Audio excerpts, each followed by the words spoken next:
মন্ত্ৰী কেন্দ্ৰীয় মন্ত্ৰী পবিত্ৰ মাৰ্ঘেৰিটা, মন্ত্ৰী ৰঞ্জিত দাস, চন্দ্ৰমোহন পাটোৱাৰী, সাংসদ ফণীভূষণ চৌধুৰী, আমি সকলোৱে পাটবাউসী সত্ৰ, চিনপিৰা ভেটি আৰু আমাৰ বৰপেটা সত্ৰৰ দৌল উৎসৱত কলীয়া গোসাঁইক সেৱা কৰিবৰ বাবে ইয়াত আহি উপস্থিত হৈছিলোঁ। আৰু আজি আপোনালোকে জানে যে পাটবাউসী সত্ৰৰ উন্নয়নৰ বাবে 17 কোটি টকাৰ এটা বিশাল আঁচনি, চিনপুৰা ভেটিৰ বাবে প্ৰায় 7 কোটি টকা। এই দুইটা স্থানতে পবিত্ৰ স্থানতে মহাপুৰুষ শ্ৰীমন্ত শংকৰদেৱে জীৱনৰ কিছু সময় ব্যয় কৰিছিলে, তেখেত তাতে থাকিছিলে। সেই অনুষ্ঠানকেইটিক আমি সুন্দৰভাৱে নিৰ্মাণ কৰাৰ বাবে আজি আঁচনি এটাৰ উদ্বোধন কৰিছোঁ। দেৱ দামোদৰদেৱৰ যি স্থানত তেখেতে আছিল সেই স্থানৰ উন্নয়নৰ বাবেও আজি আমি এটা আঁচনিৰ কাম আৰম্ভ কৰিছোঁ।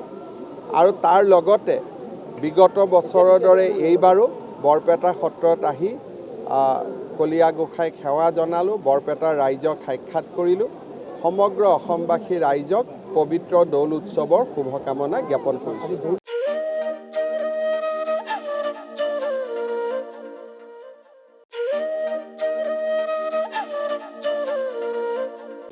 যিহেতু বৰদোৱাৰ পিছতে বৰপেটা সত্ৰত যিহেতু দৌল মহোৎসৱ আৰম্ভ হৈছিলে, আৰু দৌল মহোৎসৱ বৰপেটাৰ বুলি ক'লে এটা সুকীয়া এটা মৰ্যাদা এটা আছে।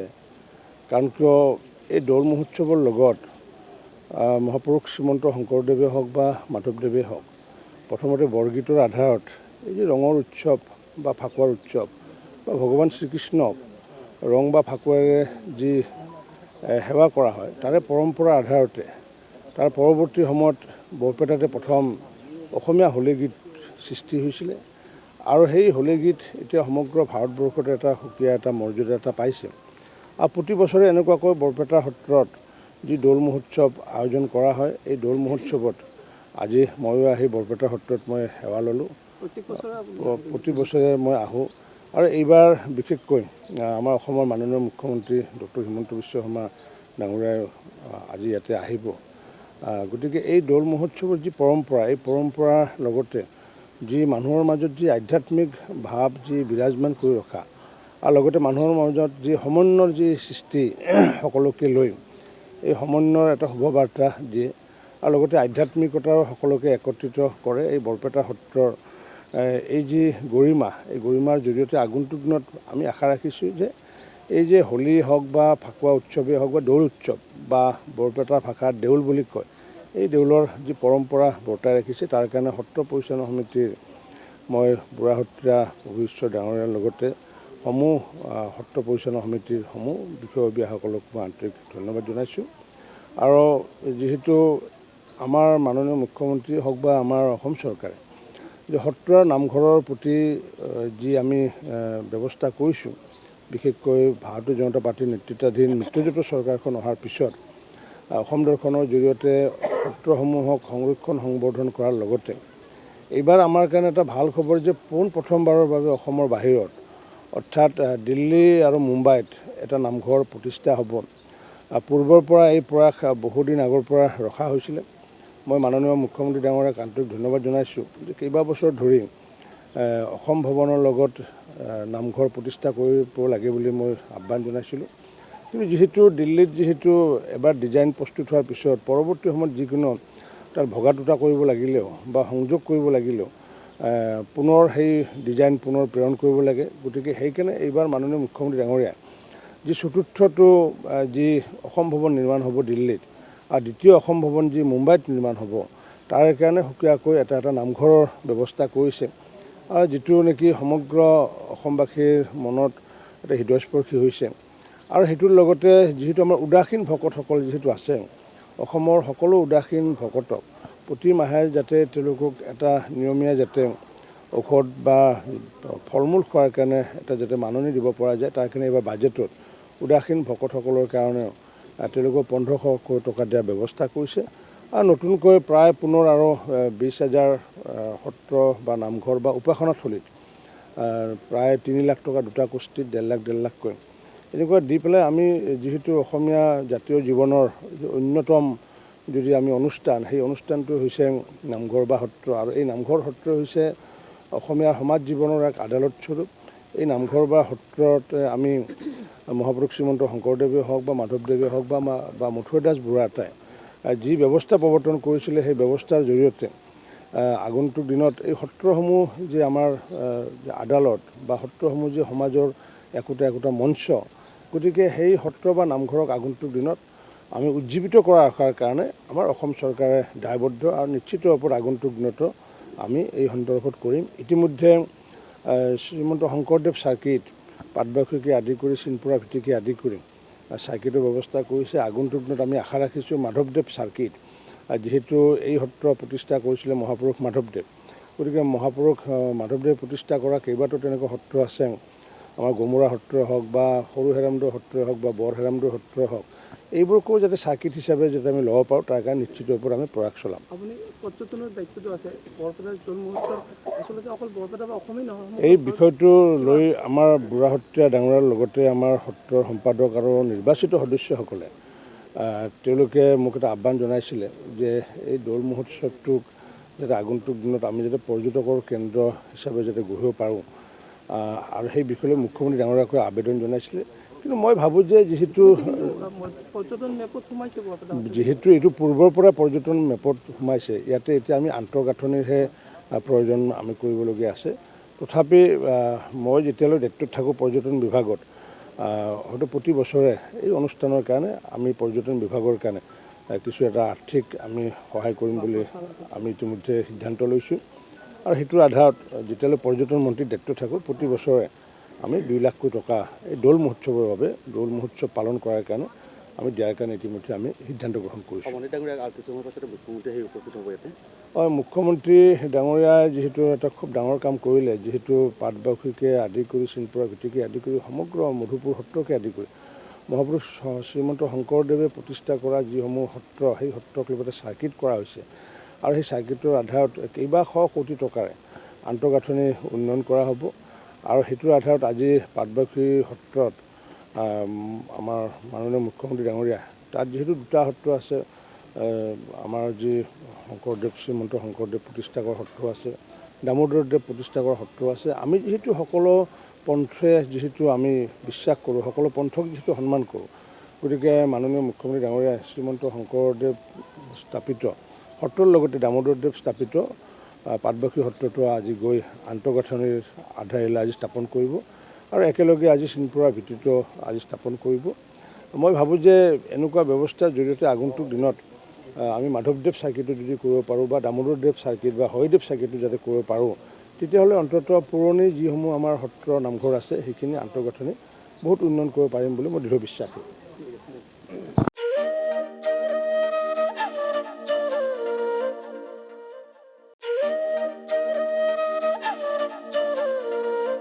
আজি ৰঙৰ উৎসৱ ফাকুৱা, আবিৰৰ ৰঙেৰে ৰঙীন আকাশ বতাহ,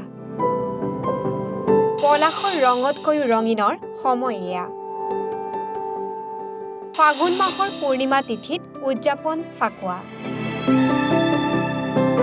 ৰাজ্যৰ চৌদিশে উৎসাহপূৰ্ণ আয়োজনেৰে উদযাপন ফাকুৱা। হোলী উদযাপনৰ পৰম্পৰা দেশৰ বিভিন্ন প্ৰান্তত বেলেগ বেলেগ। অসমৰ বৰপেটাত এই উৎসৱৰ বিশেষ গুৰুত্ব আছে। বৰপেটা হৈছে সত্ৰীয়া সংস্কৃতি আৰু পৰম্পৰাৰ বাবে নামনি অসমৰ এক অনন্য স্থান। বৰপেটাত হোলীৰ জনপ্ৰিয়তাৰ এটা মুখ্য কাৰণ হৈছে ইয়াৰ সময়। হোলী মাৰ্চ মাহত উদযাপন কৰা হয়, যিটো হৈছে শীতকালৰ পৰা বসন্তলৈ পৰিৱৰ্তনৰ সময়। বৰপেটাৰ লোকসকলৰ বাবে এই উৎসৱ শীতকালৰ সমাপ্তি আৰু গৰম বতৰৰ আগমন চিহ্নিত কৰে। এই উৎসৱ অতি আনন্দ আৰু উৎসাহেৰে উদযাপন কৰা হয়, কিয়নো ই এক নতুন কৃষি চক্ৰৰ আৰম্ভণি আৰু শস্য চপোৱা ঋতুৰ আগমনৰ সংকেত দিয়ে। ইয়াৰ সমান্তৰালকৈ উজনি, নামনি, মধ্য অসম সকলোতে ফাকুৱাৰ ব্যাপক উৎসাহ। ব্যুৰ' ৰিপৰ্ট, এনিভাৰত 24।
অসমৰ 4 সত্ৰ আদি ৰাজসত্ৰ সৃষ্টি কুৰাবাৰী সত্ৰ।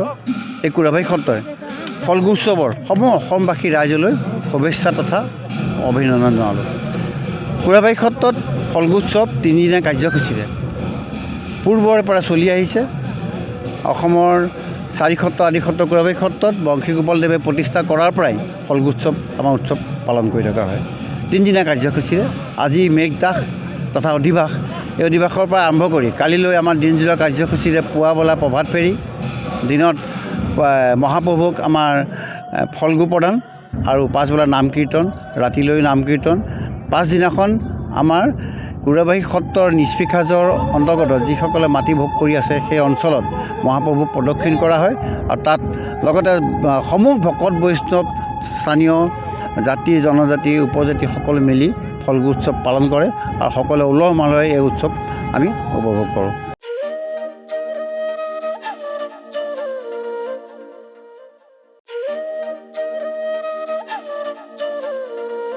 নিশ্চয়কৈ ক'ব লাগিব নিশাৰ ভাগত উদুলি মুদুলি পৰিৱেশ তীৰ্থংকৰী হাজোৰ ঐতিহ্যমণ্ডিত হাজো হয়গ্ৰীৱ মাধৱ মন্দিৰত, কিয়নো লোকবিশ্বাস পৰম্পৰা অনুসৰি হাজোৰ হয়গ্ৰীৱ মাধৱ মন্দিৰৰ দৌল উৎসৱৰ লগত সংগতি ৰাখি উদযাপন কৰি আহিছে দৌল উৎসৱৰ যি হাজোৰ মাধৱ মন্দিৰৰ যি মহাপ্ৰভুজনাক হাজোৰ তীৰ্থনগৰী হাজোৰ প্ৰদক্ষিণ কৰা হয় আৰু দৌল উৎসৱৰ পিছৰটো দিনাই এনেদৰে তীৰ্থনগৰী হাজোত পিছৰটো দিনা প্ৰদক্ষিণ কৰি হাজোৰ তীৰ্থনগৰী হাজোত এনেদৰে প্ৰদক্ষিণ কৰা মহাপ্ৰভু পিছত মণিকূটৰ পৰা উলিয়াই আনি এক উখল মাখল পৰিৱেশ যি ঐতিহ্যমণ্ডিত যি হাজোৰ হয়গ্ৰীৱ মাধৱ মন্দিৰৰ মহাপ্ৰভুজনাক এনেদৰে উলিয়াই আনি পৰম্পৰাগতভাৱে এনেদৰে লোকবিশ্বাস অনুসৰি যি গায়ন বায়ন ঢুলীয়া খুলীয়া এনেদৰে হোম যজ্ঞৰে এনেদৰে আয়োজন কৰা হৈছে এনেদৰে নিশাৰ ভাগত এনেদৰে উদযাপন কৰি আহিছে তেওঁলোকে পৰম্পৰা অনুসৰি চলি আহিছে যি লোকবিশ্বাস অনুসৰি হাজোৰ এই হয়গ্ৰীৱ মাধৱ মন্দিৰৰ গৰাকী আমি কথা পাতিবলৈ যত্ন কৰিম মন্দিৰৰ পৰিচালনা সমিতিৰ দলয়গৰাকী আমাৰ মাজত উপস্থিত আছে আমি কথা যিহেতুকে পৰম্পৰা অনুসৰি চলি আহিছে এই যি মণিকূটৰ পৰা উলিয়াই আনিছে হাজোৰ হয়গ্ৰীৱ মাধৱ মন্দিৰৰ মহাপ্ৰভুজনাক আৰু ফাকুৱাৰ যি দৌল উৎসৱৰ লগত সংগতি ৰাখি আপোনালোকে প্ৰদক্ষিণ কৰা হয় আৰু পিছত ব্ৰহ্মপুত্ৰত অশোকষ্টমীত আপোনালোকে স্নান কৰি পুনৰ স্থাপন কৰা হয় কি ক'ব ইমান এইটো আজি যিটো দৌল উৎসৱ এইটোৰ লগত বিষ্ণুৰ বিশেষ এটা সম্পৰ্ক আছে সম্পৰ্কটো এইটোৱে যে আপোনালোকে জানে ইন্দ্ৰদুম্ন ৰজা আছিল তেওঁ এজনে একমাত্ৰ ছোৱালী আছিল তেওঁ হ'ল খুঞ্চা আৰু তেওঁ বহুত সম্পত্তি থকা যদিও ইন্দ্ৰদুম্নই তেওঁ শান্তি হোৱা নাছিলে তেওঁ কোনো ল'ৰা সন্তান পোৱা নাছিল তেতিয়া এই খুঞ্চাক কৃষ্ণৰ লগত বিয়া দিবলৈ ঠিক কৰিলে আৰু কৃষ্ণৰ লগত বিয়া দিবলৈ খুজিলেও সত্যভামাই এইটোত ভাল পোৱা নাছিল সত্যভামা অলৰেডি বিয়া কৰা আছিলে কৃষ্ণৰ লগত এইটো ক্ষেত্ৰত হেতুকে খুঞ্চাক বিয়া কৰাৰ পিছত তেওঁক ৰাখিব অলপ বেলেগ ধৰণে সত্যভামাৰ পৰা ৰাখিব লাগিলে সেইকাৰণে তেওঁক ইয়ালৈকে লৈ আহিব এই স্থানটো এই ঠাইটোকে চিলেক্ট কৰিলে মাধৱৰ এই জেগাটো মাধৱ কৃষ্ণ সেইকাৰণে কৃষ্ণৰ জেগাটোকে তেওঁ স্থানটো কৰি খুঞ্চাক আনি ইয়াত এলোক কৰি ৰাখিলে অলপ বেলেগে ৰাখিলে কাৰণ সত্যভামাই বস্তুটো ভাল পোৱা নাছিল যিটোৰ কাৰণে নেকি সত্যভামাই ভাল পোৱা নাছিল কাৰণ ইয়াৰ কাৰণে ফাটাফাটি হৈছিল কুমাৰবৰী বুলি এটা ঠাই আছে তাতে বাঁহ মানিছিলে বাঁহ মানি পেলাই কৃষ্ণক বাধা দি ইয়াত আহিবলৈ নিদিব খুজিছিলে কিন্তু সেইটো বাধা ৰাখিও তেওঁ ইয়ালৈ আহিলে অহাৰ পিছতে এই জেগাটোৰ নাম খুঞ্চাবাৰী হিচাপে হৈ ইয়াত কিছুদিনৰ কাৰণে 6 মাহমানৰ কাৰণে খুঞ্চাক ইয়াত ৰাখিছিলে সেইকাৰণে এই উৎসৱটো ইয়াতে পালন কৰা হয় এই উৎসৱটো পালন কৰাৰ কাৰণ ইয়াতে দুটা আছে আৰু এটা আছে আহোম ৰজাসকলৰ দিনৰ এটা কাৰণ আছে আৰু আন এটা কাৰণ হ'ল এই উৎসৱটোত কৃষ্ণৰ লগত যিহেতু এটা সম্পৰ্ক আছিলে এই জেগাটোত এই উৎসৱটো পালন কৰা হয় এই উৎসৱটো পালন কৰাৰ কাৰণে যি হৈছে যেতিয়া উৎসৱটো পালন কৰিবলগীয়া হ'ল সেই সময়ত আমাৰ আহোম ৰজাসকলৰ দিনত তেওঁ ৰজা এজনৰ তেওঁ পৰিবাৰ ৰজস্বলা হোৱাত তেওঁ এই উৎসৱটো পালন কৰিব নোৱাৰিলে উপভোগ কৰিব নোৱাৰিলে পৰিবাৰ তেতিয়া আকৌ 15 দিনৰ কাৰণে পিছত এই ৰজাই আকৌ উৎসৱটো প্ৰমত্ত সিংহ ৰজাই আকৌ উৎসৱটো পাতিলে এই উৎসৱটো যেতিয়া পাতিলে তেতিয়া এই উৎসৱটোৰ লগত 15 দিন ৰাখিবলগীয়া হ'ল হেৰি কৰি ছেপাৰেটলি কাৰণে সেইকাৰণে আমাৰ ইয়াত মাধৱত দুবাৰ হয় আমাৰ যিটো উৎসৱ এই আমাৰ দৌল উৎসৱ আজিতো হ'লে মূল উৎসৱ ইয়াৰ 15 দিন পিছতো আমি একেধৰণে আমাৰ এই উৎসৱটো পালন কৰা হয় কাৰণ হ'ল কি ৰজাই কৈছিলে যে তোমাক এই উৎসৱটো দেখুৱাম গতিকে সেইকাৰণে ৰজস্বলা হোৱা পৰম্পৰা অনুসৰি চলি আহিছে পৰম্পৰা মতে সেইটো চলি আহিছে আৰু এইটো আজিলৈকে চলিয়েই আছে আমিও ইয়াৰ নীতি নিয়ম মতে এইখিনি মানি আহিছোঁ আৰু এই মানাৰ ফলত আমাৰ ইয়াত যিখিনি আমাৰ মানুহ আছে সকলোৱে সুশান্তিত আছে আৰু সদায় বিষ্ণুৱে আমাক বেলেগ ধৰণে চায় আৰু আমাৰ হাজোৰ মানুহখিনিক মই সদায় কওঁ যে পুণ্যৰ বলত ইয়াতে মানুহে জন্মগ্ৰহণ কৰিছে আৰু যাৰ কাৰণে নেকি ইয়াত মানুহে কোনোদিন অভাৱত নপৰে একো নাথাকিলেও মানুহে ইয়াতে যিজনে আহিব ইয়াতে খাবলৈ এমুঠি খাবলৈ পায় গতিকে এই এখন পবিত্ৰ তীৰ্থভূমি এই তীৰ্থভূমিত লগতে এই পুণ্যভূমিৰ মানুহে আমি সকলোৱে বিষ্ণুক স্মৰণ কৰি আমি সদায় আগবাঢ়ি গৈ আছোঁ এনেকুৱা উৎসৱ আমি ভৱিষ্যতলৈ পাতিম আৰু সদায় চলি থাকিব ইয়াৰ ফলত বিষ্ণুৱে আমাক সদায় আশীৰ্বাদ দিব আমি যাৰ কাৰণে নেকি আমি উন্নতি হ'ব এই অঞ্চলটোত এইখিনিকে মই জানো আৰু ইয়াৰ ওপৰত বহুত কাহিনী দীঘলীয়া আছে সেইবিলাক মই ক'বলৈ খোজা নাই এই আজিৰ প্ৰসংগটোৰ ওপৰত এই থুলমূলকৈ মই অলপ এইখিনি ক'লোঁ গতিকে ধন্যবাদ কেতিয়া ঘূৰা হ'ব এই গোহাঁই গোসাঁই আজি ইয়াৰ পিছত নি আমাৰ এটা দৌল উৎসৱ এইটো দৌল যিটো ঘৰ আছে এই ঘৰটো আহোম ৰজাৰ দিনতে বনোৱা গতিকে আজি এই পূজা পাৰ্বণ যিখিনি কৰা হয় কৰি উঠি আমাৰ তাত মানে দৌল ঘৰৰ ভিতৰত ৰখা হ'ব তাতে দুজনক আমাৰ অকল তেওঁ অকলে ৰখা নহয় ভগৱানক দুজনে তাতে গাৰ্ড দিব গাৰ্ড দি তাতে ৰাতি শুই থাকিব ইয়াৰ পিছদিনাখন নগৰ সংকীৰ্তন কৰা বুলি কয় তেওঁক চলন্ত মাধৱ হিচাপে গোটেই নগৰখনৰ হাজত আমি ঘূৰোৱা হয় সেইদিনাখন কলপুলি পুতি প্ৰসাদ দি ধূপ ধূনা জ্বলাই মানুহে সেৱা কৰে আৰু সেইদিনা এটা হয় ইয়াৰ পিছতো এই প্ৰদৰ্শন যিটো আছে ইয়াৰ লগতে আৰু কিছুদিন পিছতে আমাৰ এওঁলোকক স্নান কৰিবৰ কাৰণে এই অষ্টমীৰ কাৰণে শুৱালকুছিত লৈ যোৱা হয় শুৱালকুছিতো এই চলন্ত মাধৱক লৈ গৈ তাতে স্নান কৰা জেগাটো আছে তেওঁলোকক নিৰ্ধাৰিত কৰি থোৱা আছে তাত হাজাৰ হাজাৰ মানুহে তেওঁক হেৰি কৰে পূজা কৰে তাৰপিছত সেৱা সন্মান কৰে কৰি উঠি তেওঁক আকৌ ইয়ালৈ আপচ লৈ অহা হয় আনি আকৌ শয়ন যোৱা বুলি কয় তেওঁক ইয়াতে মানে আকৌ সোমাই দিয়ে গৰ্ভগৃহত আকৌ সোমাই দিয়ে হয় নিশ্চয়কৈ ধন্যবাদ জনাইছোঁ নিশাৰ ভাগত এনেদৰে উখল মাখল পৰিৱেশে বিৰাজ কৰিছে হাজোৰ হয়গ্ৰীৱ মাধৱ মন্দিৰৰ বাকৰিত এনেদৰে আয়তীসকল এনেদৰে নামৰ ধ্বনি যি নামৰ ধ্বনিৰে এনেদৰে উখল মাখল পৰিৱেশ এক উৎসৱমুখৰ পৰিৱেশ নিশাৰ ভাগত এনেদৰে আমি নামৰ মাজলৈ যাবলৈ চেষ্টা কৰিছোঁ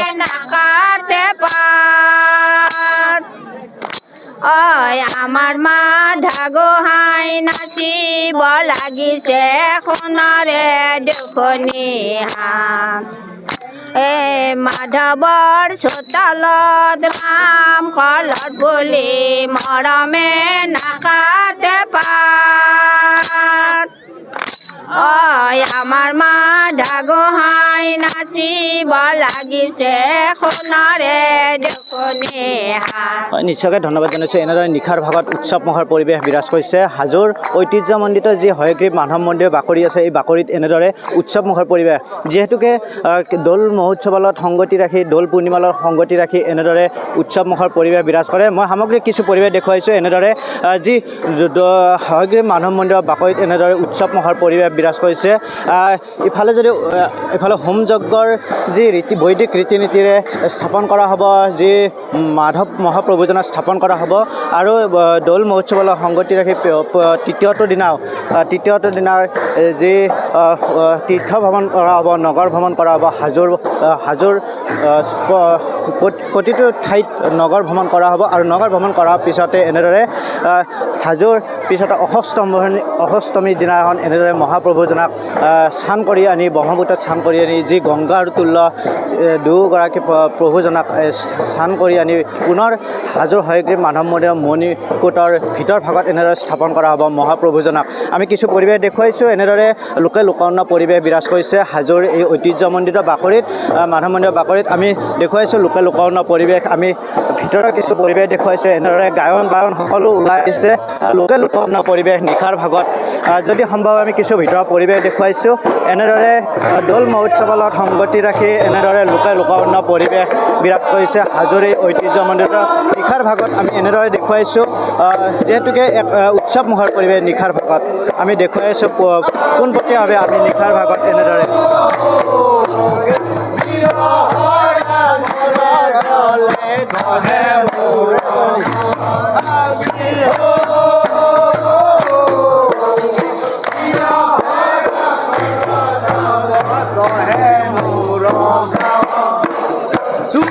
চুমি কৰে ফুলে মধুমলয়া চুমি কৰে ফুলে মধুমলয়া মধু কৰে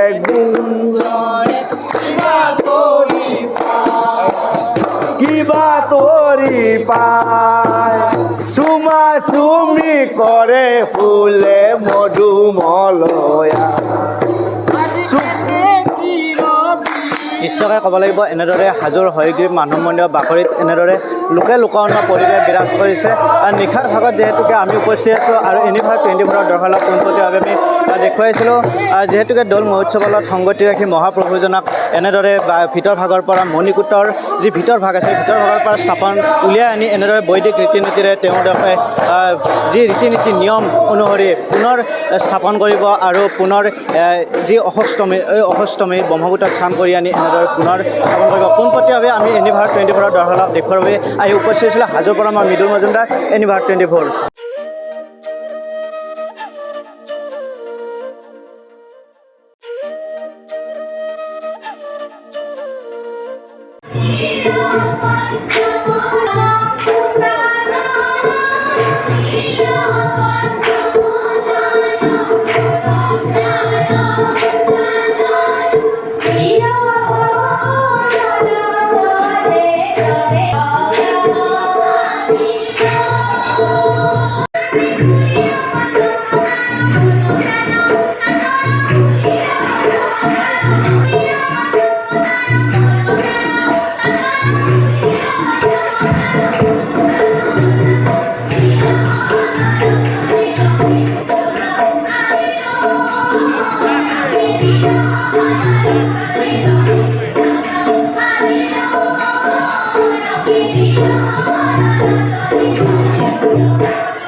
গতিকে আমিও 2019 চনৰ পৰা আমি এই নাম কীৰ্তন আমি মহিলাসকলে ধৰি ৰাখিছোঁ আৰু আমি অতি ৰাইজৰ পৰা আমি উৎসাহিত পাইছোঁ।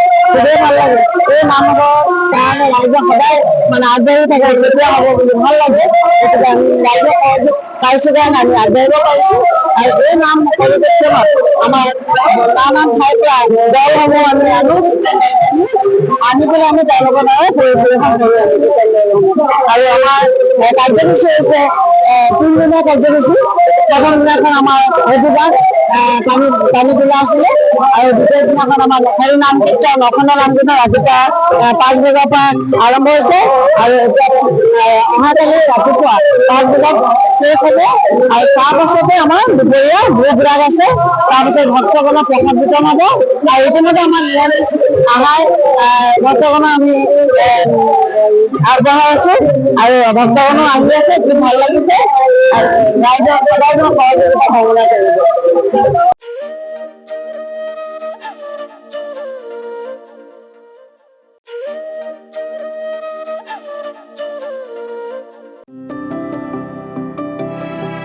বৰপেটা সত্ৰৰ পৰম্পৰা অনুসৰি কালিৰে পৰা ওদালগুৰি শ্ৰীমন্ত শংকৰদেৱ সত্ৰতো 4 দিনীয়া বৰ্ণাঢ্য কাৰ্যসূচীৰে শ্ৰীকৃষ্ণৰ দৌল উৎসৱৰ শুভাৰম্ভ হয়। দৌল উৎসৱৰ প্ৰথম দিনা সন্ধিয়া অনুষ্ঠিত গন্ধোৎসৱ উপলক্ষে পৰম্পৰা অনুসৰি আতচবাজি প্ৰদৰ্শন কৰে।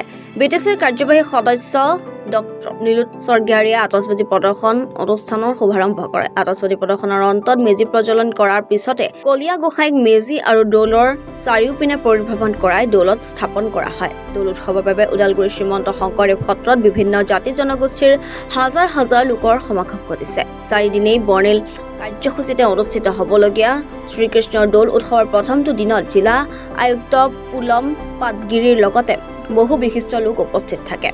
অহা দেওবাৰে পুৱা হুৱেৰী তথা শ্ৰীকৃষ্ণ গোসাঁইৰ গৃহ প্ৰৱেশেৰে এই দৌল উৎসৱৰ সামৰণি পৰিব। ইপিনে দৌল যাত্ৰা হোলীৰ পৰিপ্ৰেক্ষিতত অহা 15 মাৰ্চত ওদালগুৰি জিলাত স্থানীয় বন্ধৰ ঘোষণা কৰিছে জিলা প্ৰশাসনে।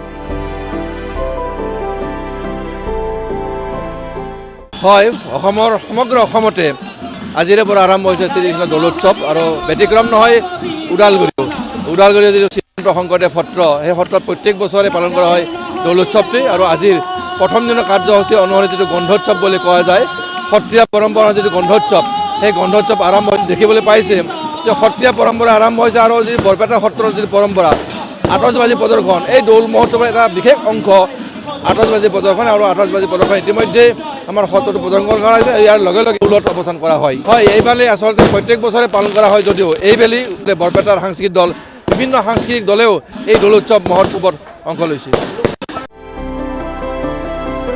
ওদালগুৰিৰ পৰা মন্টু কলিতাৰ ৰিপৰ্ট এনি ভাৰত 24।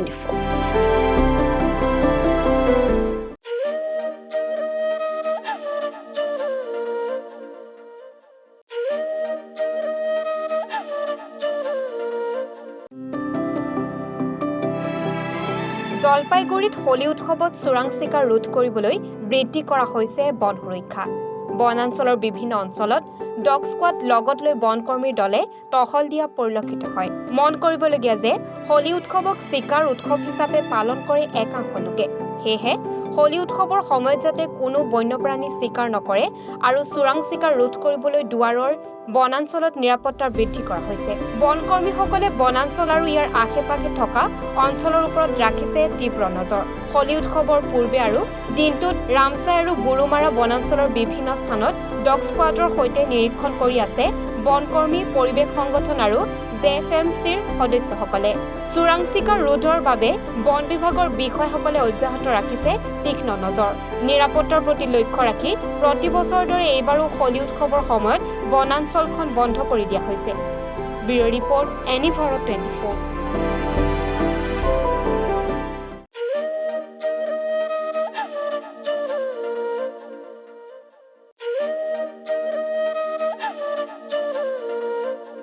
দৌল যাত্ৰা আৰু এই ফাল্গু উৎসৱৰ শুভেচ্ছা সমগ্ৰ অসমবাসী ৰাইজলৈ আমি জ্ঞাপন কৰিছোঁ।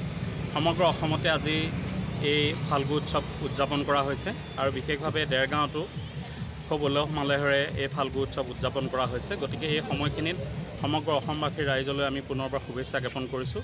আশা কৰিছোঁ যাতে আগন্তুক বছৰবোৰ আমাৰ সকলোৰে কাৰণে সুখৰ এটা বছৰ হিচাপে পৰিগণিত হয়, এটা সমৃদ্ধিৰ বছৰ হিচাপে পৰিগণিত হয়, সেইটোকে আশা কৰিছোঁ।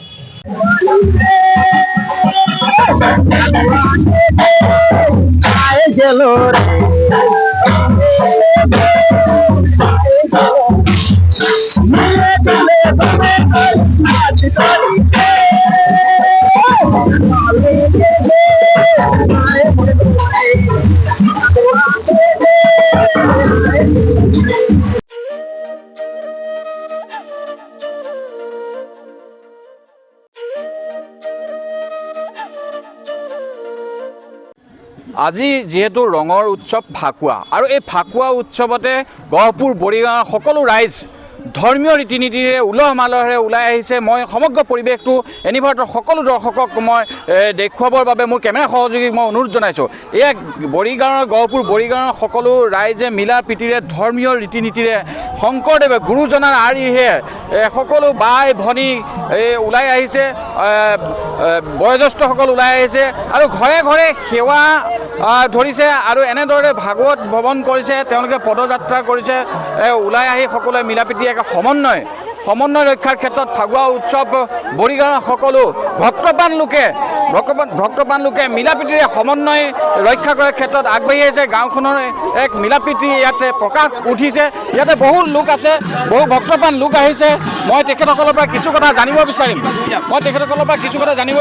কওকচোন দাদা, আজি কেনেকুৱা লাগিছে? খুব বঢ়িয়া, ইমান আনন্দ। এইটোৱে ভগৱান কৃষ্ণৰ লীলাযাত্ৰা। ইয়াত গুৰুজনা দুইজন মাধৱ গুৰু শংকৰ গুৰুৱে এই কীৰ্তনত তেওঁ ঘুনুচা যাত্ৰা লিখিছে আৰু এই ঘুনুচা যাত্ৰা আমি সমন্বয় ৰক্ষা কৰিবৰ কাৰণে পুৰুষ, মহিলা, যুৱক যুৱতী সকলোৱে ভগৱন্তৰ চৰণত সেৱা জনাবৰ কাৰণে ফাকুৱা উৎসৱটো পালন কৰিবৰ কাৰণে আমি সকলো ওলাই আহিছোঁ আৰু সকলোৰে আনন্দ। আমি ভাই প্ৰীতি সকলোৱে মিলা প্ৰীতি থাকি পেলাই আমি এই গাঁৱত আমি জীৱন যাপন কৰিব পাৰিম। সেই সমূহ ককাই ভাই একেলগে ভাত সকলোকে মিলি আমি আজি এই ফাগু খেলিবলৈ ওলাই আহিছোঁ। হয়, কিমান বছৰৰ পৰা আপোনালোকে? আমি বহুত বছৰ, আজি প্ৰায় 25-30 বছৰৰ পৰা আমি এই উৎসৱ পালন কৰি আহিছোঁ। হয়, আৰু ভক্তপ্ৰাণ লোক আছে ফাকুৱা উৎসৱত জড়িত আৰু ইয়াৰ সুন্দৰকৈ ৰং সানিছে। আৰু আমি দাদা কওকচোন কেনেকুৱা অনুভৱ হৈছে আজি? অনুভৱ মানে আপোনালোক বুজাব নোৱাৰোঁ, ইমান সুন্দৰ অনুভৱ দেখিছে। ইয়াত ধৰ্মৰ বাণী দিয়া হৈছে। আমি ঘৰে ঘৰে ৰাইজক আশীৰ্বাদ কৰিছোঁ আৰু নিজেও আশীৰ্বাদ লৈছোঁ। গতিকে এই অনুষ্ঠানটোত আমি অত্যন্ত সুখী হৈছোঁ। আমি প্ৰতি বছৰে পালন কৰি আছোঁ এই অনুষ্ঠানটো। হয়, এয়া বৰ্তমান লোকৰ ভাইছ আপোনালোকে শুনিছে, খুব উলহ মালহে খুব সুন্দৰভাৱে ওলাই আহিছে।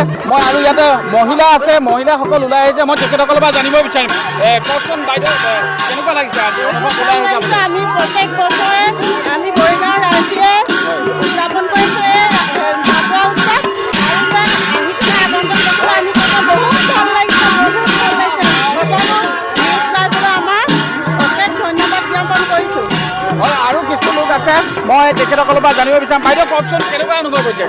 ভাল লাগিছে, আমাৰ বহুত ভাল লাগিছে। গোটেই ৰাইজ একেলগতে মিলি ফাকু খেলা বহুত ভাল লাগিছে। আমি কমেও 2 কিলোমিটাৰ অন্তৰে আমি হেৰি অহা যোৱা কৰি খোজকাঢ়িয়ে সকলো বয়সস্থৰ পৰা ধৰি গাভৰুৰ পৰা ধৰি বয়সস্থ মানুহলৈকে আমি বছৰি কৰোঁ। বহুত ভাল লাগিছে। হয়, আৰু লোক আছে, মই আৰু কিছু কথা মই জানিবৰ বাবে চেষ্টা কৰিম। এয়া ৰং সানিছে। বাইদেউ কওকচোন, কেনেকুৱা লাগিছে আজি? আজি ভাল লাগিছে। ধন্যবাদ। আৰু এয়া এনেদৰে গহপুৰ বৰিগাঁৱত ভক্তপ্ৰাণ লোক ওলাই আহে। আজি এই ফাকুৱা উৎসৱ উলহ মালহে মিলা প্ৰীতিৰ সমন্বয়ে উদযাপন কৰাৰ যি পৰিৱেশ, এই সমগ্ৰ পৰিৱেশটো এনি ভাৰতৰ প্ৰত্যেকজন দৰ্শকক আমি দেখুৱাবলৈ চেষ্টা কৰিলোঁ।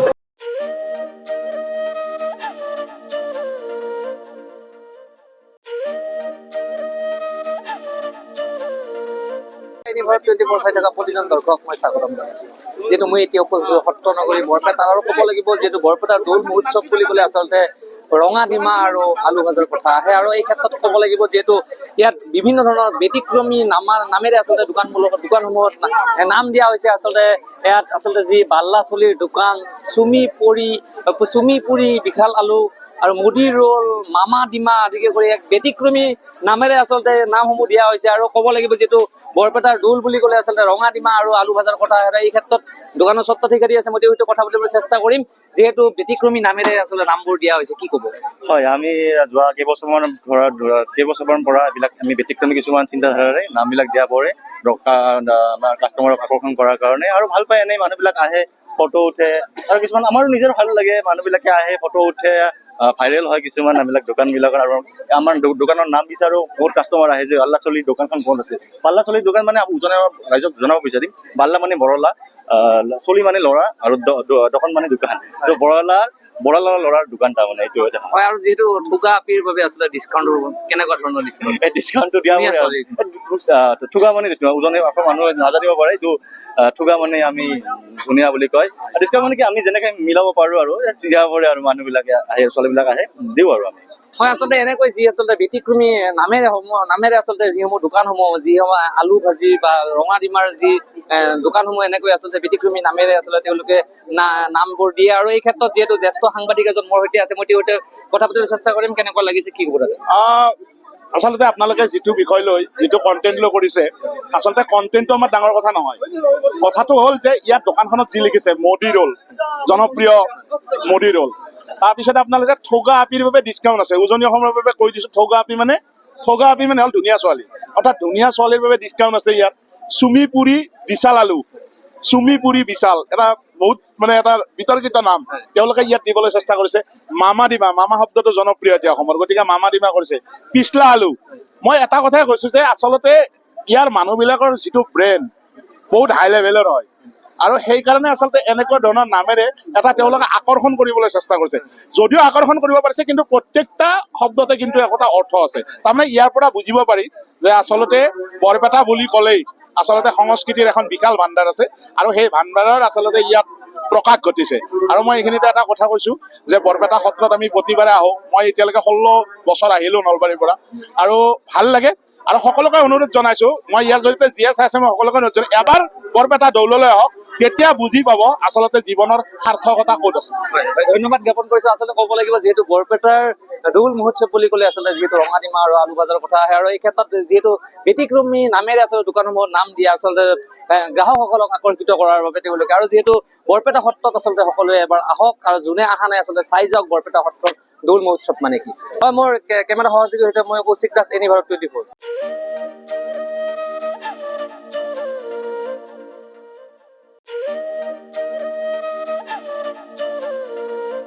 আজি পবিত্ৰ হোলী আৰু হোলীৰ মাজতে দেখিবলৈ পোৱা গৈছে গুৱাহাটী মহানগৰীত এক হাহাকাৰময় পৰিস্থিতি। এইকাৰণে হাহাকাৰময় পৰিস্থিতি হৈছে যে আজি যিসমূহ গাড়ী চালক আছে সেইসমূহ গাড়ী চালকত এক ধৰণৰ চিন্তিত হৈ পৰিছে। কাৰণ প্ৰতিটো পেট্ৰল পাম্প আজিৰ দিনটোত বিশেষকৈ বন্ধ কৰি থোৱা হৈছে। প্ৰতিটো পেট্ৰল পাম্পত এতিয়া তালা মাৰি থোৱা হৈছে। কাৰণ আজি পেট্ৰল আচলতে বন্ধ কৰি থোৱা হৈছে, যাৰ বাবে এতিয়া যিসমূহ গাড়ী চালক আছে সেইসমূহ গাড়ী চালকে আজি চিন্তিত হৈ পৰিছে। কাৰণ কোনো ক্ষেত্ৰত আগতীয়াকৈ কোনো আগজাননীকৈ তেওঁলোকে কোনো ধৰণৰ নিৰ্দেশ দিয়া নাই বা কোনো ধৰণৰ জাননী দিয়া নাই। তাৰ বাবে আজি সমূহ যি গাড়ী চালকসকল আছে সকলোৱে এতিয়া চিন্তিত হৈ পৰিছে। প্ৰতিটো গাড়ী চালকে আজি দেখিবলৈ পোৱা গৈছে যে সকলো যি তেল ডিপু আছে বা পেট্ৰল পাম্প আছে সকলো পেট্ৰল পাম্প যে বন্ধ, যাৰ বাবে এনেকৈ আমি দেখুৱাবলৈ চেষ্টা কৰিছোঁ। দেখিছে আপোনালোকে কেৱল এই পেট্ৰল পাম্পে নহয়, সকলো পেট্ৰল পাম্প এতিয়া বন্ধ হৈ থকাৰ বাবে এতিয়া গ্ৰাহকৰ হাহাকাৰ পৰিস্থিতি দেখিবলৈ পোৱা গৈছে। প্ৰতিটো গাড়ী চালকে এতিয়া বৰ্তমান চিন্তিত হৈ পৰিছে। কাৰণ আগতীয়াকৈ কোনো ধৰণৰ আগজাননী দিয়া নাই যে আজি পেট্ৰল পাম্প বন্ধ থাকিব, যাৰ বাবে আজি প্ৰতিটো পেট্ৰল পাম্পত এনেকৈ বন্ধ হৈ পৰিছে। আৰু এতিয়া এনেদৰে প্ৰতিটো পেট্ৰল পাম্পত আচলতে দুৱাৰ মুখত সকলোৱে হাবাথুৰি খাবলগীয়া হৈছে, যাৰ বাবে এতিয়া পেট্ৰল নাই বাবে এতিয়া আজি হোলীৰ দিনত যিহেতু সকলোৱে আজি হোলীৰ দিনটোত নিজৰ পৰিয়ালবৰ্গলৈকে অকণমান ওলাই যাবলৈ তেওঁলোকে ভাবিছিলে, কিন্তু সেই ক্ষেত্ৰত দেখিবলৈ পোৱা গৈছে যে প্ৰতিটো পেট্ৰল পাম্প বন্ধ, যাৰ বাবে এতিয়া হাহাকাৰ হৈ থকা দেখিবলৈ পোৱা গৈছে। আমি দেখুৱাবলৈ চেষ্টা কৰিছোঁ কেৱল এই পেট্ৰল পাম্পে নহয়, বিভিন্ন ধৰণৰ পেট্ৰল পাম্প আছে। আমি যিহেতু দেখুৱাবলৈ আমি চেষ্টা কৰিম যে প্ৰতিটো পেট্ৰল পাম্প এনেদৰে বন্ধ হৈ থকা দেখিবলৈ পোৱা গৈছে, যাৰ বাবে এতিয়া হাহাকাৰ পৰিস্থিতিৰ সৃষ্টি হৈছে। আৰু আমি যিহেতু এতিয়া বৰ্তমান জি এছ ৰোডৰ ওচৰত উপস্থিত আছোঁ খ্ৰীষ্টান বস্তি, আৰু খ্ৰীষ্টান বস্তিত এনেদৰে দেখিবলৈ পোৱা গৈছে যে আজিৰ দিনটো বিশেষকৈ আজি হোলী আৰু পবিত্ৰ হোলীৰ সময়ত কিন্তু সকলোৱে নিজৰ যিহেতু আজি অফিচ কাৰ্যালয় সকলো বন্ধ, যাৰ বাবে এতিয়া সকলোৱে এতিয়া নিজৰ পৰিয়ালবৰ্গৰ লগত ওলাই যাবলৈ চেষ্টা কৰিছে, কিন্তু আগতীয়াকৈ কোনো ধৰণৰ আগজাননী দিয়া নাই যে পেট্ৰল বন্ধ থাকিব। কি ক'ব দাদা, আজি যে পেট্ৰল বন্ধ আছে অসুবিধা নহ'ব নেকি? অসুবিধা মানে পেট্ৰল সোমাব আহিছিলোঁ এতিয়া বন্ধ, কেৱল এই পেট্ৰল পাম্পে নহয় বিভিন্ন পেট্ৰল পাম্প এতিয়া বন্ধ হৈ পৰিছে। দিগদাৰী হৈ যাব, এতিয়া ওলাব নোৱাৰিম আৰু বহুত।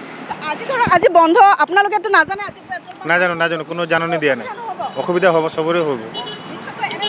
আচলতে যিসমূহ গাড়ী চালক আছে সকলো গাড়ী চালকে এতিয়া চিন্তিত হৈ পৰিছে। কাৰণ কোনো এটা পেট্ৰল পাম্প এতিয়া খোলা হৈ থকা নাই, যাৰ বাবে এতিয়া সকলো গাড়ী লৈ ওলাই আহি তেওঁলোকে পেট্ৰল পাম্প বিচাৰি হাবাথুৰি খাব লগা হৈছে। আৰু এনেদৰে প্ৰতিটো পেট্ৰল পাম্প এতিয়া আজিৰ দিনত বন্ধ হৈ থকা দেখিবলৈ পোৱা গৈছে। আমি অকণমান দেখুৱাবলৈ চেষ্টা কৰিছোঁ যে এনেদৰে ইণ্ডিয়ান অইল যি আচলতে খ্ৰীষ্টান বস্তিত অৱস্থিত, আৰু এনেদৰে ইণ্ডিয়ান অইলৰ লগতে আমি যিহেতু চাই আহিছিলোঁ যে গণেশগুৰি স্থিতত যি পেট্ৰল পাম্প আছে সেইখিনিও বন্ধ। আচলতে গণেশগুৰিত দুটাকৈ পেট্ৰল পাম্প আছে, আৰু দুটা পেট্ৰল পাম্পে কিন্তু এতিয়া বন্ধ হৈ পৰিছে। আৰু সকলোৱে এনেদৰে প্ৰতিটো পেট্ৰল পাম্প চাই চিতি আহি আছে, কিন্তু কোনো ধৰণৰ পেট্ৰল পাম্প খোলা হোৱা নাই। আৰু আজি এই ডাঙৰ সমস্যাত পৰিণত হৈছে। আৰু প্ৰতিটো সময়তে কিন্তু তেওঁলোকে যিসমূহ অইল ইণ্ডিয়াই হওক বা ইণ্ডিয়ান অইল সকলোৱে পেট্ৰল পাম্পে কিন্তু আগতীয়াকৈ জনাবলৈ চেষ্টা কৰিম, কিন্তু আজি কোনো ক্ষেত্ৰত জনাবলৈ চেষ্টা কৰা নাই, যাৰ বাবে আজি প্ৰতিটো লোকে আজি হাবাথুৰি খাব লগা হৈছে। আৰু এই ক্ষেত্ৰত যিহেতু আজি কাৰ্যালয় বন্ধ, সকলোৱে নিজৰ পৰিয়ালবৰ্গলৈ অকণমান ওলাই যাবলৈ চেষ্টা কৰিব পবিত্ৰ হোলী। আৰু এই পবিত্ৰ হোলীত বিভিন্ন ঠাইলৈকে যাব, নিজৰ আচলতে পৰিয়ালৰ লগত ওলাব। আৰু সকলো সেইখিনিত দেখিবলৈ পোৱা গৈছে যে এনেদৰে ওলোৱাৰ সময়ত তেওঁলোকে পেট্ৰল পাম্প বন্ধ, প্ৰতিটো পেট্ৰল পাম্প এনেকৈ বন্ধ হৈ থকাৰ বাবে কিন্তু এতিয়া যিসকল গাড়ী চালক আছে গাড়ী চালকে এতিয়া চিন্তিত হৈ পৰিছে। আৰু এই ক্ষেত্ৰত যিহেতু কোনো ধৰণৰ জাননী দিয়া নাই, যাৰ বাবে আৰু বেছিকৈ চিন্তিত হৈ পৰিছে। আমি যিহেতু দেখুৱাবলৈ চেষ্টা কৰিম আজি পবিত্ৰ হোলী, আৰু হোলীৰ সময়ত এনেকুৱা এক বৃহৎ সমস্যাত পৰিণত হৈছে গুৱাহাটী মহানগৰবাসী। যদি আপোনালোকৰ অঞ্চলতো এনেদৰে পেট্ৰল পাম্প বা তেল ডিপু বন্ধ হৈ থাকে, তেনেহ'লে আপোনালোকে আমাক কমেণ্টযোগে জনাবলৈ চেষ্টা কৰক। চাই থাকিব আমাৰ ক্ষেত্ৰত এনি ভাৰত 24।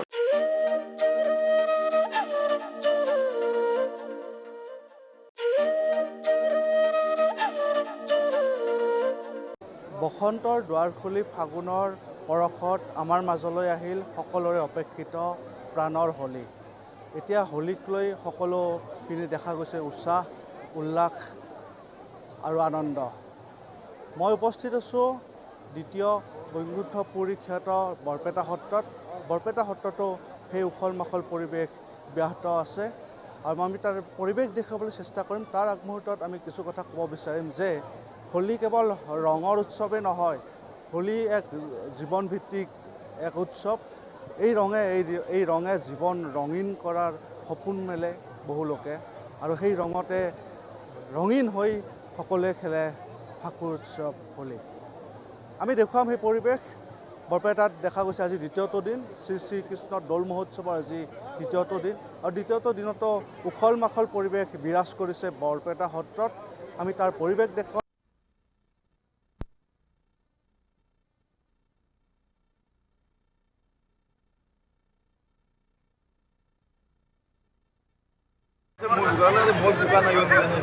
সেলফি মাৰ কেমেৰাখিনি আগত মোবাইলখিনি আগত আহি যায় আমি নাম কেমেৰা ষ্টেণ্ড থাকে দাঙি দিলে অলপ পাইছোঁ আমিতো দাঙিব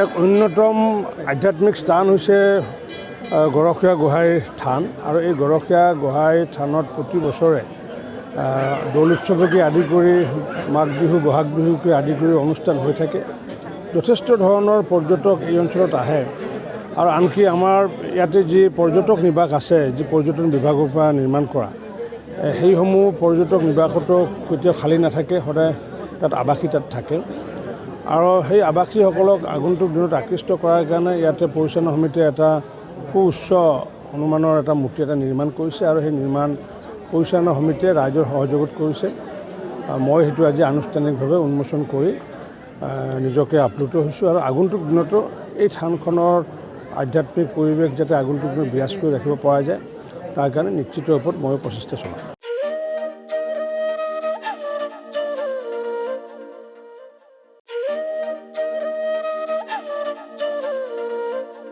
আমি ঠেকাচৰ মৌজা সমিতিৰ তৰফৰ পৰা গোটেই অসমবাসীৰ আমি দৌল উৎসৱৰ শুভেচ্ছা জ্ঞাপন কৰিছোঁ আমাৰ 4দিনীয়া কাৰ্যসূচী যোৱাকালিৰ পৰা আৰম্ভ হৈছে আজি দ্বিতীয় দিন আজি ৰাতিপুৱাৰ পৰা পূজা অৰ্চনা চলি আছে ভক্তগণ ৰাইজৰ এলানি হিচাপে আহি আছে সকলোলৈকে আমি শুভেচ্ছা জ্ঞাপন কৰিছোঁ বিশেষ কাৰ্যসূচী হিচাপে ৰাতিপুৱাৰ পৰা নাম প্ৰসংগ চলি আছে এতিয়াও আৰম্ভ হৈছে গোটেই দিনটো থাকিব সন্ধিয়া আমাৰ মন্দিৰ প্ৰাংগণত আমি বন্তি প্ৰজ্বলন কৰিম তাৰ লগে লগে আজি আমাৰ অস্থায়ী মঞ্চত সুদূৰ নলবাৰীৰ পৰা আমি মিনি নাট্য দল আমন্ত্ৰণ কৰিছোঁ জাহ্নবী খুব ভাল এই বছৰৰ শ্ৰেষ্ঠ নাট্য দল আৰু শ্ৰেষ্ঠ নাট তেখেতসকলে পৰিৱেশন কৰিব আৰু অহাকালিও আমাৰ পূজা প্ৰবন্ধ থাকিব অহাকালি আমি গোসাঁই আদৰণি অনুষ্ঠান ৰাখিছোঁ বিভিন্ন দেৱ দেৱী বিভিন্ন মঠ মন্দিৰৰ পৰা ইয়ালৈকে আমি নিমন্ত্ৰণ জনাইছোঁ আহিব তেখেতসকলে আমি আদৰণি জনাম তাৰ লগে লগে আবেলি এটি বিশেষ নাম দল আমি আমন্ত্ৰণ কৰিছোঁ সুদূৰ ওদালগুৰিৰ পৰা স্মিতা ৰাজবংশী আৰু পৰহিলৈ দেওবাৰে আমাৰ বিশেষ কাৰ্যসূচী হিচাপে পৰি উৎসৱ থাকিব আৰু তাৰ লগে লগে আমি দৌল উৎসৱৰ মৌজা সমিতিৰ সামৰণি পেলাম সকলো ৰাইজলৈ আমি শুভেচ্ছা তথা কৃতজ্ঞতা জ্ঞাপন কৰিছোঁ আমাৰ ঠেকাচৰ মৌজা সমিতিত 43টা জাতি আছে বিভিন্ন জাতিৰ জনগোষ্ঠী আমি একেলগে ইয়াত পূজা অৰ্চনা কৰোঁ আৰু খুব আটকধুনীয়াকৈ খুব ভাইচাৰা আমাৰ থাকে ধন্যবাদ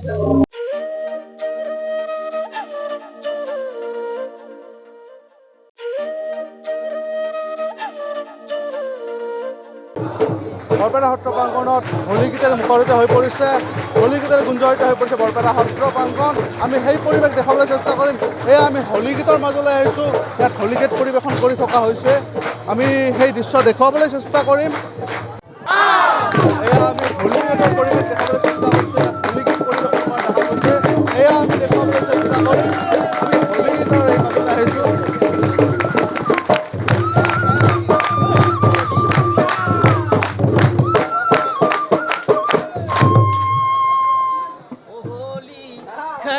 নন্দ দুলাল হোলি খেলে ব্রজ সওয়াল হোলি খেলে নন্দ দুলাল হোলি খেলে নন্দ দুলাল হোলি খেলে ব্রজ সওয়াল হোলি খেলে নন্দ দুলাল হোলি খেলে ব্রজ সওয়াল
কৰতাল হোলী খেলে নন্দলাল হোলী খেলে ব্ৰজসৱাল হোলী খেলে নন্দলাল হোলী খেলে ব্ৰজসৱাল হোলী খেলে নন্দলাল ৰাম কৃষ্ণ দুয়ো মিলে হোলী খেলাই প্ৰাণ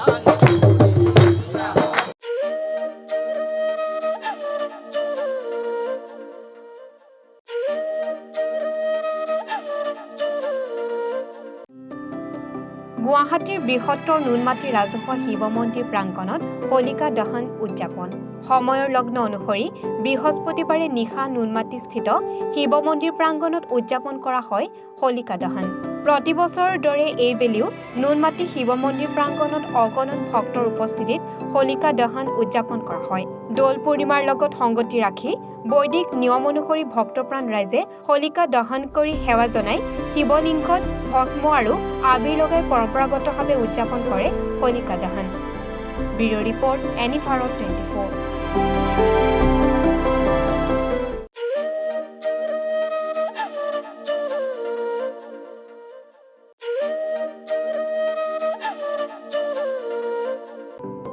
বস্ত্ৰনগৰী শুৱালকুছিৰ ঈশ্বৰ শ্ৰী শ্ৰী হাতী সত্ৰত দৌল মহোৎসৱ উদযাপন দৌল মহোৎসৱক কেন্দ্ৰ কৰি বস্ত্ৰনগৰী শুৱালকুছিত সৃষ্টি হৈছে উখল মাখল পৰিৱেশৰ তিনিদিনীয়াকৈ শুৱালকুছিৰ ঐতিহাসিক ঈশ্বৰ শ্ৰী শ্ৰী হাতী সত্ৰত আৰম্ভ হৈছে দৌল মহোৎসৱৰ বৰ্ণাঢ্য কাৰ্যসূচী এই দৌল মহোৎসৱক লৈ এতিয়া আনন্দত আত্মহৰা হৈ পৰিছে শুৱালকুছিবাসী জনসমুদ্ৰত পৰিণত হৈছে বস্ত্ৰনগৰীৰ ঐতিহাসিক শ্ৰী শ্ৰী হাতী সত্ৰৰ প্ৰাংগণ দৌল মহোৎসৱৰ পৰম্পৰা অনুসৰি প্ৰথম দিনা সন্ধিয়া কণ কণ শিশুসকলৰ দ্বাৰা কৃষ্ণ নৃত্য প্ৰদৰ্শন কৰাৰ লগতে গোসাঁইক লৈ নগৰ পৰিভ্ৰমণ তথা হোলিকা দাহন কাৰ্যসূচী পালন কৰা হৈছে সমান্তৰালভাৱে পৰম্পৰাগত বৰপেটাত তৈয়াৰী হস্ত নিৰ্মিত আতচবাজি প্ৰদৰ্শন কৰা হয় এই আতচবাজিৰ পোহৰত যেন ৰঙীন হৈ পৰিছে বস্ত্ৰনগৰী শুৱালকুছিৰ আকাশ এই পৰম্পৰা উপভোগ কৰিবলৈ দৌল উৎসৱৰ প্ৰথমটো দিনত হাজাৰ হাজাৰ ভক্তপ্ৰাণ ৰাইজে ভিৰ কৰিলে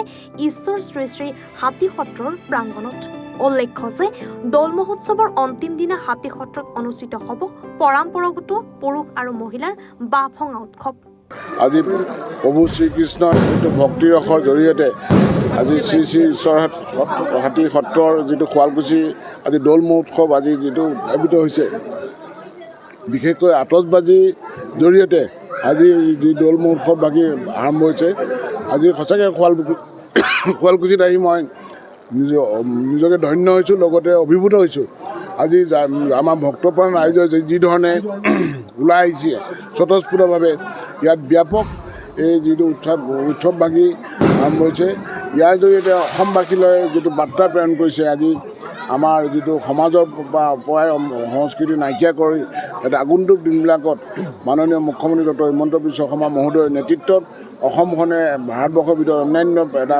মাত্ৰা লাভ কৰে তাৰ নিমিত্তে ইয়াৰ পৰা আমি তেখেতলৈ আৰু লগতে প্ৰভু শ্ৰীকৃষ্ণৰ ওচৰত প্ৰাৰ্থনা জনাইছোঁ সমগ্ৰ আমাৰ বস্ত্ৰনগৰী শুৱালকুছিৰ লগতে অসমবাসী ৰাইজৰ কুশল মংগল কামনা কৰিছোঁ নিশ্চয়কৈ এই সময়ত সকলো আমি চালক বন্ধুলৈ অনুৰোধ জনাইছোঁ কোনো ধৰণৰ যাতে ৰাগিয়াল দ্ৰব্য সেৱন নকৰে আৰু সেৱন কৰি যাতে কোনো সময়তে গাড়ী যান বাহন নচলায় আৰু বিশেষকৈ আমাৰ যুৱ প্ৰজন্মক আমি অনুৰোধ জনাইছোঁ দুচকীয়া বাহন চলাওঁতে চলোৱাজন আৰু উঠি অহাজনে যাতে হেলমেটটো পৰিধান কৰে আৰু মোবাইলত যাতে কথা পাতি গাড়ী নচলায় তীব্ৰ বেগত যাতে গাড়ী নচলায় আমি সকলোকে এটা কথা ক'ব বিচাৰিছোঁ সুৰক্ষিত যাতায়াত সকলো সময়তে যাতে বাহাল ৰাখে কাৰণ অসমীয়াত এটা কথা আছে দেহা থাকিলে বেহা গতিকে এইটো সময়ত আমাৰ উৎসৱৰ বতৰত সকলোৱে আমি আহক এখন দুৰ্ঘটনামুক্ত অসম কৰি মাননীয় মুখ্যমন্ত্ৰীগৰাকীৰ যিটো আহ্বান এখন দুৰ্ঘটনামুক্ত অসম কৰি আমি সমাজখনক এটা শান্তিৰ বাতাবৰণ জৰিয়তে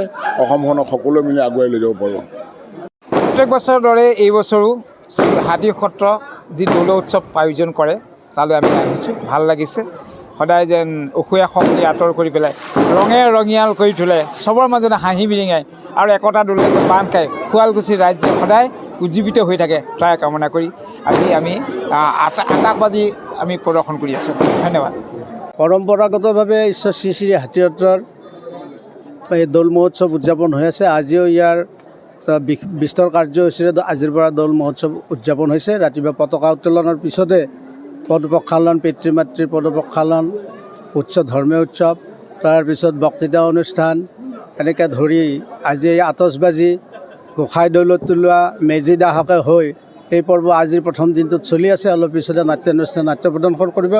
তাৰপিছত বিগত অহা 2 দিনত ভক্তিভৰা অনুষ্ঠান আছে। আইসকলৰ নাম প্ৰসংগ, বাপুসকলৰ নাম প্ৰসংগ, আবিৰ প্ৰসংগ। তৃতীয় দিনা বাঁহ ভঙা প্ৰতিযোগিতা, গোঁসাইৰ বিয়াকে আদি কৰি পৰম্পৰাগতভাৱে হাতীসত্ৰত দৌল উৎসৱ চলি আছে। এক আনন্দ উৎসৱ পৰিৱেশ। এই হাতীসত্ৰৰ লগতে শুৱালকুছিত বিভিন্ন স্থানত পৰম্পৰাগতভাৱে এই দৌল মহোৎসৱ চলি আছে। সকলোৱে আনন্দত মতলীয়া ভগৱান শ্ৰীকৃষ্ণৰ দৌল উৎসৱক লৈ আনন্দ উৎসৱ কৰি আছে। ই এক পৰম্পৰাগত অনুষ্ঠান, কৃষ্ণ বিবাহক লৈ চলা দৌল উৎসৱ। মানুহ এই উৎসৱতে আনন্দত মতলীয়া হৈ হিংসা দেশ পৰিহাৰ কৰি, বিদ্বেষ কৰি চবে একত্ৰিত হৈ ৰং ফাকুৱাত উৎসৱত মিলিত হৈ আনন্দ উৎসৱ কৰে। শুৱালকুছিৰ পৰা মৃণাল দাসৰ ৰিপৰ্ট, এনি ভাৰত 24।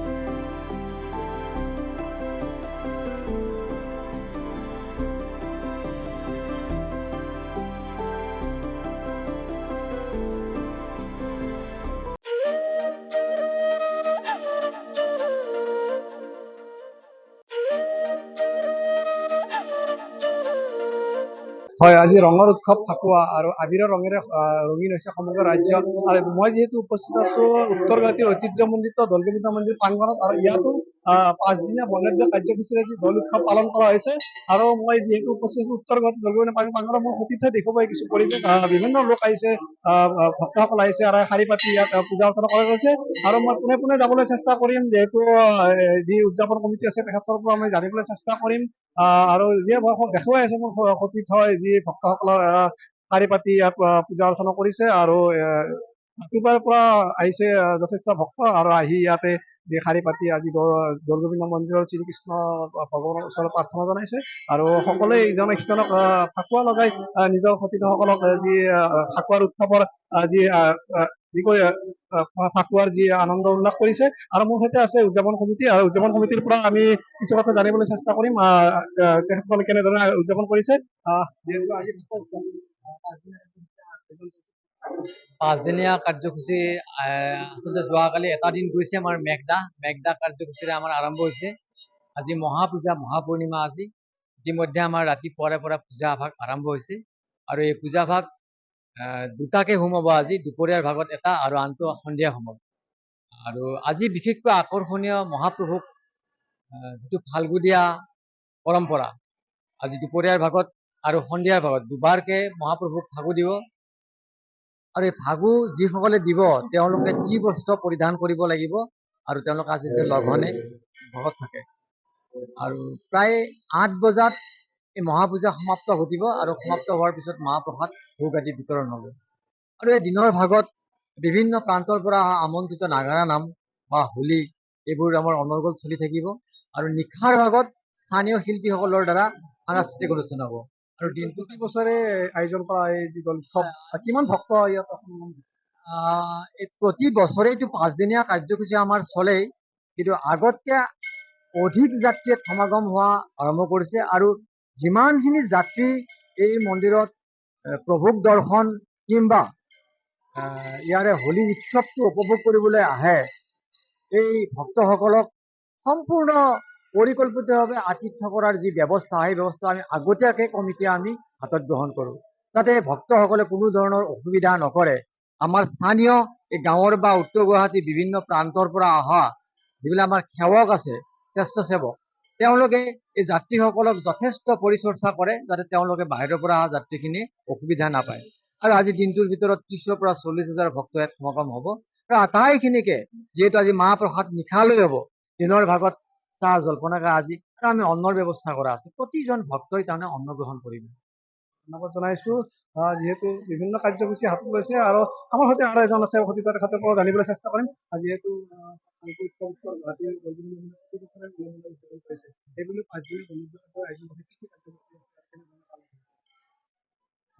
কাৰ্যসূচীৰ ভিতৰত আজি আমাৰ যোৱাকালি মেঘদা পৰ্বৰে আমাৰ প্ৰভুক যি মূল মণিকোট আছিল, মণিকোটৰ পৰা আনি আমি আমাৰ যিটো আমি দৌলত আমি প্ৰতিষ্ঠা কৰোঁ। প্ৰতিষ্ঠা কৰাৰ পিছত আজি আমাৰ মহাপূজা বুলি কয়। পাঁচদিনীয়াকৈ আমাৰ এই অনুষ্ঠানটো সমাপন কৰা হয়। 5 দিনৰ ভিতৰত আজি হৈছে মহাপূজা। মহাপূজাত আমাৰ প্ৰভুক যেতিয়া আমি ফাকু দিম, ফাকু দিয়াৰ পিছতহে তাৰমানে আমাৰ এই যিটো ৰাইজসকল আছে তেতিয়া তেওঁলোকে সকলোৱে ফাকু ল'ব। আৰু বিভিন্ন যাত্ৰীসমূহ যিসকল দৰ্শনাৰ্থী আহিব, সেই দৰ্শনাৰ্থীসকলক আপ্যায়নৰ কাৰণে আমি বিভিন্ন ব্যৱস্থা কৰোঁ। তাৰ কাৰণে আমাৰ লঘু আহাৰ, দুপৰীয়া অন্ন আদি ব্যৱস্থা কৰা হৈছে, যাতে কোনো যাত্ৰীয়ে, কোনো দৰ্শনাৰ্থীয়ে ইয়াৰ পৰা অসুবিধা পাই যাব নোৱাৰে। তাৰ বাবে আমি সকলোৱে সতৰ্ক থাকোঁ আৰু তেওঁলোকক সেৱা দিবৰ কাৰণে আমি প্ৰস্তুত হৈ থাকোঁ আগতীয়াকৈ। জনাইছোঁ যিহেতু যোৱাকালি মেঘদা পৰ্বৰে আৰম্ভ হৈছিল এই ফাল্গু উৎসৱ, আৰু গোসাঁইক ফাকু দিয়াৰ পিছৰ পৰা ইয়াত সকলোৱে যি ভক্ত আছে, ভক্তসকলে ফাকু ল'ব আৰু ফাকু লৈ যি হোলীৰ ৰং এই উৎসৱ পালন কৰিব। আৰু সকলোৱে আহিছে, যোনজনে ভক্তসকল আহি ইয়াত পূজা অৰ্চনা কৰা দেখা গৈছে।